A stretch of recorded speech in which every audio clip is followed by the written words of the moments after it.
I have two more questions here from the audience. How many teachers were actually furloughed when Elderton closed?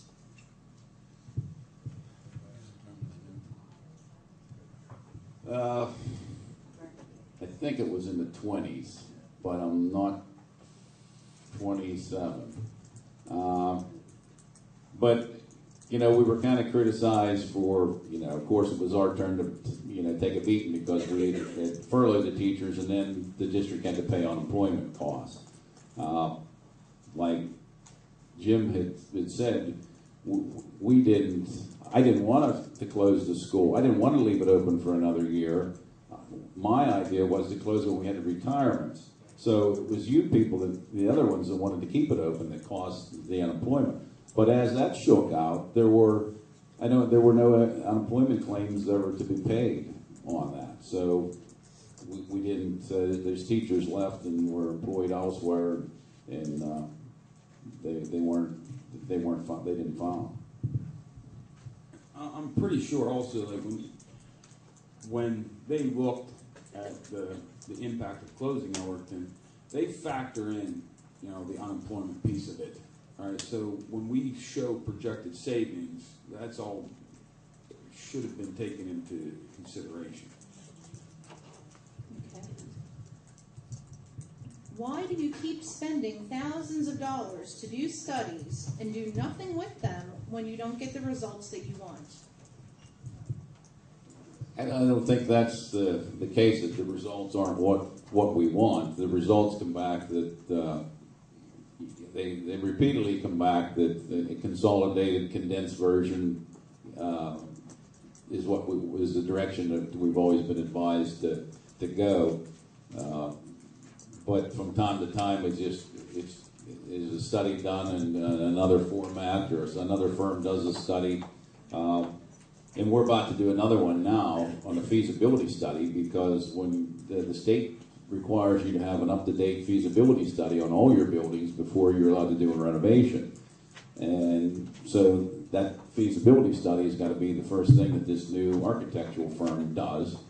And it's going to take 3 months, so they'll have to go through every one of our buildings again to give the state an update on what we've got, where they're at. And we've continually done those feasibility studies throughout time, so we hear a lot about those too.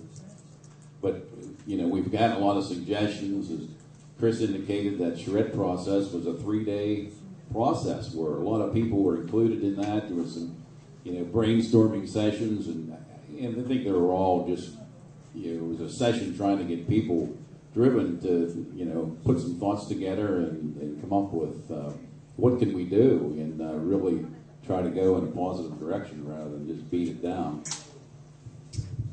Joe, there was a question from the audience about the next school board meeting when they're going to vote on the transfers.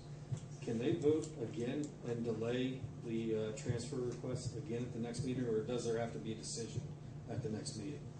I can't see how they could put that off any longer. Like I said, they're going to have the administration's hands so tied for staffing and student scheduling.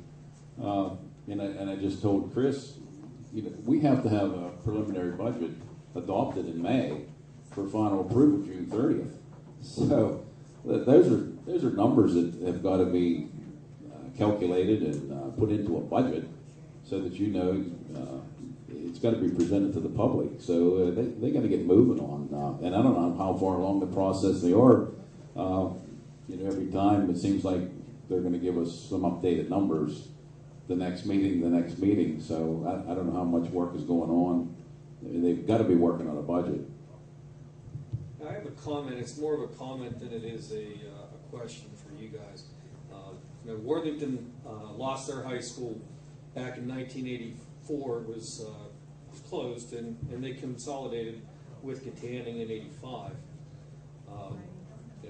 The high school facility senior high school facility was created and turned into a very successful community center, and the cries from out in Elderton about a sense of community really doesn't hold any water as far as whether or not they have a high school in their backyard or they don't. But that was one of the big reasons that the people of Elderton wanted to save their school was maintaining property values and such.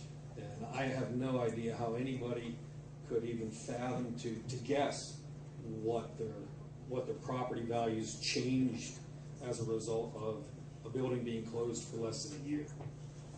Unless they went out and everybody had their property values reassessed in the past year. The next question, would it be more beneficial to our school district if board members were elected at large instead of by attendance areas / regions? If so, what would we need to do to go about making that change? I'm trying to think. It's stated in the school code that you have to have a way that your board members are elected. And am I right in saying that the board has to change the way they're elected? Is that who changed that? The board has to vote on it? I know most school districts have at-large elections, but you have to keep in mind that most school districts are a fourth of what the size that we have. So I think all that they want to make sure is that there's representation from all of the areas within a school district. So I know we have an extra challenge because we're 430 some square miles. So to allow representation of all of the areas to do at large, it might be a challenge. But I think there's definitely some options, some solutions out there that you could have at least a portion of a region to be at large. But I don't agree with the way it's currently structured. I don't agree with having 9 regions because we run into all the problems we're running into right now. I don't see how you can avoid it. There's too much parochialism, and that's what you're going to have when you have this. So I would like to see a hybrid, to use the word hybrid and outside the Lenape issue, but I'd like to see a combination where you have an at-large, and then you could shrink down the number of regions and then have at-large within that. So I think you'd kind of kill 2 birds with 1 stone there.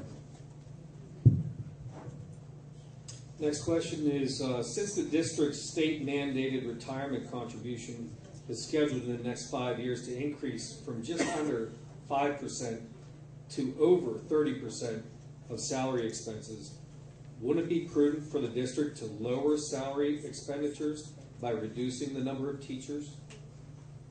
Very simply, yes.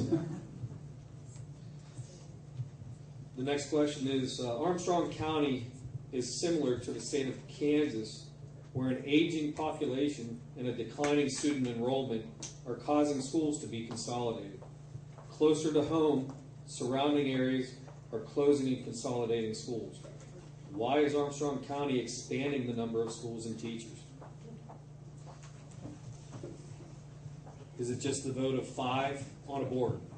It just always it's just the regions we faced in the past. Everybody wants to have their own school, and we can't collectively get past that part. And it's really, I've thought about it so many times, and I don't know if any of the rest of you have ever thought about it yourselves either. But it just why would you be afraid of your kids going to school with somebody from different areas or another area, or what the fear? What is the fear? That what could it possibly hurt to worry about that you would fight that so bad that it'd just be so meaningful? Do you dislike an area so bad that you don't want your kid there, or those kids going with your kid? It just you have to wonder why. The last question that was submitted in advance is, does the Armstrong School Board think like the state and federal governments that taxpayers have the wherewithal to pay any bill they lay on the table? I've made this comment to some people that I know, and it's like our board right now it's like the federal government right in our back door. Yeah, with everything that's going on federally, it's just like it's right here. This type of behavior, it just take it or we're going to find a way for you to take it.